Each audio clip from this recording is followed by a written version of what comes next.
반에서 키가 가장 큰 학생이 한 명 있으면 반 평균 키는 올라갑니다. 그런데 나머지 29명이 크는 건 아니거든요. 경제도 똑같습니다. 2026년 1분기 한국 경제는 전기 대비 1.7% 성장했습니다. 한국은행이 2월에 내놓았던 전망치 0.9%의 거의 2배에 달하는 말 그대로 깜짝 성장이었죠. 그런데 이 숫자를 접한 자영업자들, 소상공인들, 월급으로 생활을 꾸리는 보통의 가게는 고개를 갸우뚱할 수밖에 없었습니다. 뉴스에서는 경제가 반등했다고 하는데 내 가게 매출은 3년째 제자리이고 카드값 결제하고 나면 통장에 남는 돈은 오히려 줄어들고 있으니까요. 이 괴리감은 착각이 아닙니다. 구조입니다. 오늘은 이 구조를 처음부터 끝까지 뜯어보려고 합니다. 먼저 GDP라는 숫자가 대체 뭘 말해주는 건지부터 짚어야 합니다. GDP, 그러니까 국내 총생산이라는 건 한 나라의 국경 안에서 일정 기간 동안 만들어진 부가가치를 전부 합산한 겁니다. 핵심은요, 합산이라는 단어에 있어요. 반도체 공장에서 만들어낸 부가가치도 들어가고 동네 미용실에서 만들어낸 부가가치도 들어갑니다. 편의점 매출도 대기업 수출 대금도 건설 현장에서 찍힌 공사비도 전부 하나의 숫자로 합쳐지는 거죠. 그리고 이 합산된 총량이 지난 분기보다 얼마나 늘었느냐를 퍼센트로 표현한 것이 우리가 뉴스에서 듣는 경제 성장률입니다. 문제는요, 이게 본질적으로 평균이라는 점이에요. 평균이라는 건 내부의 편차를 전부 뭉개버리는 숫자거든요. 한쪽이 폭발적으로 올라가면 다른 쪽이 가라앉고 있어도 전체 숫자는 올라간 것처럼 보이는 거죠. 이것이 바로 착시의 출발점입니다. 그렇다면 한국 경제에서 그 한쪽은 무엇일까요? 이번 1분기 성장의 절반 이상을 견인한 것은 반도체입니다. 사실 이건 이번 분기만의 이야기가 아닙니다. 한국 경제는 1997년 외환위기 이후 수출 대기업 중심으로 구조가 재편됐고 그 과정에서 삼성전자와 SK하이닉스로 대표되는 반도체 산업이 GDP 부가가치에서 차지하는 비중이 구조적으로 계속 확대되어 왔습니다. 자, 특정 호황 연도에는 전체 성장률의 절반 이상을 반도체를 포함한 전자업종이 설명하는 일이 벌어지거든요. 이번 분기도 마찬가지입니다. 반도체 수출이 호조를 보이면서 제조업 부가가치가 올라갔고 거기에 기업 투자 심리 회복이 더해지면서 전체 성장률을 끌어올린 겁니다. 숫자만 놓고 보면 대단한 반등인 셈이에요. 그런데 이 숫자가 가리키는 곳과 사람들이 실제로는 돈을 쓰고 버는 현장 사이에는 거대한 단절이 존재합니다. 이 단절의 첫 번째 이유는 반도체 산업의 본질적 특성에 있습니다.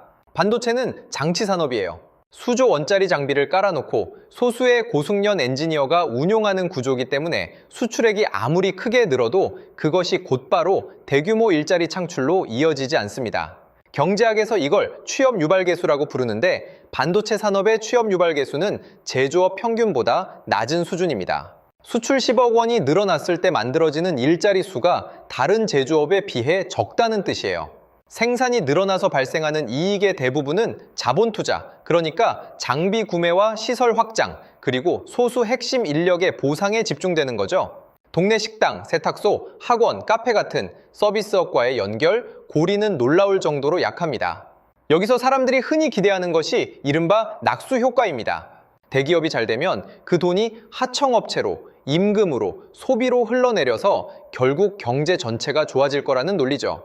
그런데 현실에서 이 낙수의 파이프라인은 상당 부분 막혀 있습니다. 반도체 호황으로 대기업 영업이익이 급증해도 협력사와 하청 구조는 점점 단순해지고 있고 국내 소비재나 서비스업과의 연결 고리는 갈수록 얇아지고 있거든요. 임금 총액의 증가 속도가 기업 이익의 증가 속도를 따라가지 못하는 현상이 계속 반복됩니다. 기업이 번 돈은 사내 유보금으로 쌓이거나 해외 투자로 나가는 경우가 많기 때문에 그 돈이 국내 가계의 소비 순환 안으로 들어오지 않는 거예요. 이것이 바로 GDP라는 숫자는 올라가는데 내 지갑은 그대로인 핵심 메커니즘입니다. 여기에 한 가지 더 이해해야 할 개념이 있습니다. GDP와 GNI, 즉 국민 총소득의 차이입니다. GDP는 국경 안에서 발생한 부가가치를 합산한 것이고 실질 GNI는 여기에 교역 조건, 그러니까 수출 가격과 수입 가격의 비율을 반영한 겁니다. 반도체 수출 단가가 오르는 시기에는 GDP와 GNI가 함께 올라가지만 수출 단가가 하락하거나 원유 같은 수입 원자재 가격이 올라가면 이야기가 달라지거든요. GDP는 유지되는데 GNI는 뒷걸음질 칠 수 있습니다. 이 괴리가 벌어질수록 국민이 실제로는 느끼는 소득 수준은 성장률 숫자보다 훨씬 못 미치게 되는 거죠. 성장률이라는 숫자는 거짓말을 하지 않습니다. 다만 진실의 절반만 말할 뿐인 셈이에요. 이 구조 위에 가계부채라는 무거운 짐이 얹혀 있다는 점도 빼놓을 수 없습니다. 한국의 가계부채는 GDP 대비 100%를 상회하는 수준으로 세계 최고 수준이에요. OECD 국가들 중에서도 최상위권에 위치하는 거죠. 고금리 환경에서 이 부채의 이자 부담이 급증하면 어떤 일이 벌어지냐면 명목상 월급이 조금 올라도 원리금 상환에 먼저 빠져나가기 때문에 실제로는 쓸 수 있는 돈, 가처분 소득은 오히려 줄어들게 됩니다. 이걸 부채 디플레이션 효과라고 부르는데 경제 전체의 총량은 성장하고 있지만 개별 가계가 체감하는 여유는 구조적으로 줄어드는 현상을 고착시키는 겁니다. 2023년부터 2024년에 걸쳐 한국의 소비자 심리지수가 상당 기간 기준선인 100 아래에 머물렀다는 사실이 이걸 상징적으로 보여줍니다. GDP 성장률은 플러스를 찍고 있는데 소비 심리는 위축 상태가 계속된 거니까요. 그리고 한국 경제에는 이 괴리를 더욱 증폭시키는 독특한 구조적 요인이 하나 더 있습니다. 바로 자영업자 비율입니다. 한국의 자영업자 비율은 약 25%로 OECD 평균인 15%의 거의 2배에 달합니다. 이 말은 경제활동 인구의 4분의 1이 내수 소비 경기에 직접 노출되어 있다는 뜻이에요. 반도체 수출이 아무리 호황이어도 그 온기가 국내 소비 현장까지 도달하기에는 상당한 시간 지연이 발생하거나 아예 연결 자체가 안 되는 경우가 많습니다. 수출 대기업이 벌어들인 돈이 사내에 쌓이거나 해외로 나가버리면 동네 상권에서 장사하는 자영업자에게는 아무런 의미가 없는 숫자가 되는 거죠. 결국 GDP라는 전체 성적표는 올라가는데 국민의 4분의 1에 해당하는 사람들은 그 성적표에 자기 이름이 적혀 있지 않은 상황이 반복되고 있는 겁니다. 이런 현상이 처음은 아닙니다. 2017년에서 2018년 사이 디램 가격이 폭등하면서 이른바 반도체 슈퍼사이클이 찾아왔을 때를 떠올려 보면 지금과 놀라울 정도로 닮아 있어요. 당시 한국 GDP 성장률은 3%대를 기록했습니다. 뉴스에서는 경기 회복이라는 표현이 나왔고 수출 실적은 화려했죠. 그런데 같은 기간 자영업 폐업률은 줄지 않았고 소상공인 체감 경기 지수는 기준선인 100 아래를 유지했습니다. 전체 성장률 중 반도체 단일 업종의 기여가 압도적이었기 때문에 가능한 숫자였던 거예요. 그리고 2019년 반도체 업황이 꺾이자 성장률은 즉각 2%대 초반으로 내려앉았습니다. 단일 업종에 의존하는 구조가 얼마나 취약한지를 여실히 드러낸 사례인 셈이죠. 지금과의 공통점은 업종 집중 구조와 내수 단절이고 차이점은 현재 가계부채 부담이 그때보다 훨씬 더 크다는 겁니다. 시야를 좀 더 넓혀보면 1990년대 일본의 경험도 떠오릅니다. 일본은 버블이 붕괴된 직후에도 도요타나 소니 같은 수출 대기업들이 엔저 효과를 등에 업고 이익을 내면서 GDP를 방어했습니다. 숫자상으로는 플러스 성장이 유지됐어요. 그런데 내수 소비와 부동산, 중소기업은 동시에 수축하고 있었고 일반 가계는 장기간 체감 침체를 겪었습니다. 성장률이 플러스인데도 사회 전체에 경기가 나쁘다는 인식이 지배적이었던 시기가 있었다는 거죠. 수출과 내수의 이중 구조라는 점에서 지금 한국과 구조적으로 닮아 있습니다. 다만 일본은 디플레이션, 물가가 떨어지는 국면이었고 한국은 물가 상승 압력과 고금리가 동반되고 있다는 점이 다릅니다. 어떤 면에서는 한국의 상황이 더 복잡한 셈이에요. 이건 한국만의 문제도 아닙니다. 코로나19 이후 OECD 주요국에서 공통적으로 나타난 현상이 있는데 그걸 K자형 회복이라고 부릅니다. 알파벳 K의 모양처럼 위로 올라가는 그룹과 아래로 내려가는 그룹이 동시에 존재하는 회복이라는 뜻이에요.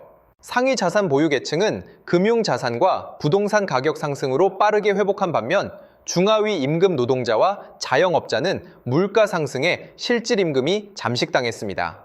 GDP라는 단일 지표로는 이 분기를 포착할 수 없다는 비판이 OECD와 IMF 내부에서도 제기됐고 IMF는 2010년대 중반부터 이미 GDP만으로는 안 된다는 이야기를 해왔거든요. 중위 가구 소득, 진위계수, 실질 가처분 소득 같은 지표를 함께 봐야 한다는 것이 그들의 권고였고 성장의 혜택이 누구에게 귀속되는가를 측정하지 않으면 GDP, 성장이 정치적 불만과 공존할 수 있다는 분석까지 나왔습니다. 한국에서 벌어지고 있는 착시 성장 논쟁은 이 글로벌 담론과 정확히 맞닿아 있는 거죠. 대만의 사례를 보면 이 구조가 더 선명하게 보입니다. 대만도 TSMC라는 거대한 반도체 기업을 중심으로 수출 호황을 누리면서 GDP 성장률이 높게 나오는 구조입니다. 한국과 놀랍도록 비슷하죠. 그런데 대만 내부에서도 중소기업과 서비스업 종사자들의 임금 상승률은 TSMC 직원 대비 큰 격차를 보이고 있고, 대만 정부 스스로가 이걸 과도한 반도체 의존 리스크로 인식하면서 산업 다각화 논의를 계속하고 있습니다. 특정 업종에 대한 집중과 내부 격차 확대라는 점에서 한국과 대만은 쌍둥이 같은 고민을 안고 있는 셈이에요. 바로 엊그제인 4월 23일 삼성전자 평택 캠퍼스 앞에서 벌어진 일은 이 구조적 모순이 현실에서 어떤 모습으로 터져 나오는지를 보여주는 장면이었습니다. 노동조합 공동투쟁본부가 4만여 명의 조합원을 모아 성과급 상한제 폐지를 요구하는 사상 최대 규모의 궐기대회를 연 거죠. 1인당 6억 원 규모의 성과 분배를 요구했고 주주들은 맞불 시위를 했습니다. 반도체가 벌어들인 부가가치가 누구에게 돌아가야 하느냐를 두고 노동자와 주주가 충돌한 겁니다. 이건 단순한 노사 갈등이 아니에요. 성장의 과실이 어디로 흘러가는가라는 바로 오늘 이야기하고 있는 착시 성장의 본질이 기업 내부에서까지 쟁점이 된 것이거든요. 정리해보면 이렇습니다. 한국의 GDP 성장률이라는 숫자는 거짓이 아닙니다. 반도체 수출이 호조를 보이면 제조업 부가가치가 올라가고 그것이 전체 성장률을 끌어올리는 건 통계적 사실이에요.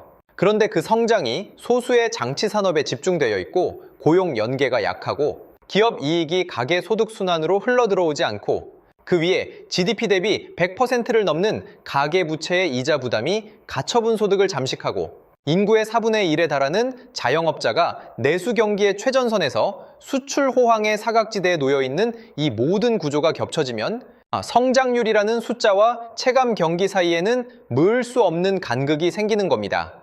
이건 어느 한 정부의 정책 실패로 설명할 수 있는 문제가 아니라 1997년 이후 한국 경제가 수출 대기업 중심으로 재편되면서 구조적으로 내장된 특성이에요. 다음번에 뉴스에서 경제 성장률이 몇 %라는 숫자를 들으실 때 한 가지만 기억하시면 됩니다. 그 숫자가 누구의 성장인가를 물어보는 겁니다. 반도체 공장의 성장인지, 동네 상권의 성장인지, 대기업 유보금의 성장인지, 내 통장 장호의 성장인지. GDP는 나라가 얼마나 벌었는지를 말해주지만 그 돈이 내 지갑까지 왔는지는 전혀 다른 질문이니까요. 숫자를 믿되 그 숫자 안에 내 이야기가 있는지를 항상 확인하는 것. 그것이 경제 뉴스를 읽는 진짜 방법이 아닐까 싶습니다.